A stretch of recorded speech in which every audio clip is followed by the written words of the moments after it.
काँग्रेसच्या समर्थनार्थ असलेल्या दलित आदिवासींची नावं जाणीवपूर्वक मतदान याद्यांमधून वगळली जात आहेत। राहुल गांधींचा मोठा आरोप, कर्नाटकातील मतचोरीचे दिले पुरावे।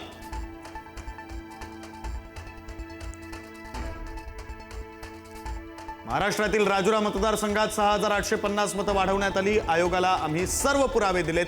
निवडणूक आयुक्तांनी एका आठवड्यात डेटा द्यावा, काँग्रेस नेते राहुल गांधींची मागणी।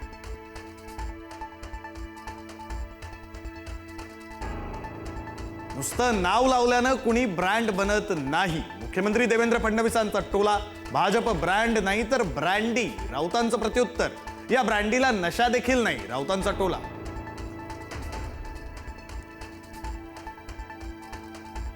मराठी महापौरावरून मनसे आणि भाजपमध्ये जुंपली। मुंबईचा महापौर मराठीच होणार, मनसे मुंबई अध्यक्ष संदीप देशपांडेंचं वक्तव्य। तर महापौर मराठीच असेल पण महायुतीचा असेल, भाजपचं प्रत्युत्तर।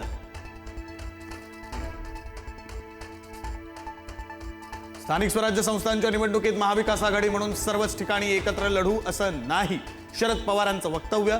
तर ठाकरे बंधू एकत्र येऊन मुंबईत सत्तेत आल्यास आनंद, पवारांचं विधान। पंच्याहत्तरीनंतर मी थांबलो नाही, त्यामुळे मोदींना देखील थांबा म्हणू शकत नाही, शरद पवारांचं मोठं वक्तव्य। राजकारणात सुसंस्कृतपणाचं दर्शन दाखवलं पाहिजे, पवारांचं विधान।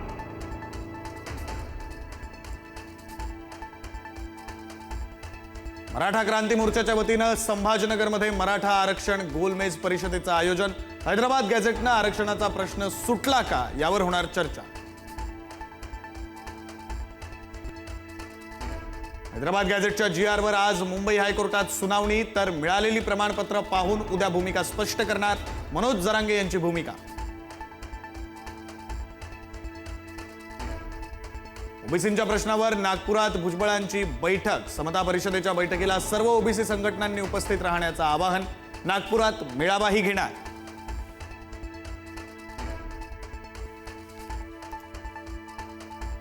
उपमुख्यमंत्री एकनाथ शिंदेंच्या कृत्याची हायकोर्टाकडून गंभीर दखल।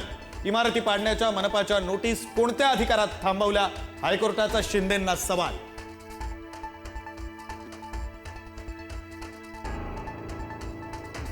माधुरी हत्तीणीला परत आणण्यासाठी नांदणी मठ आणि सरकार उच्चस्तरीय समितीकडे याचिका दाखल करणार।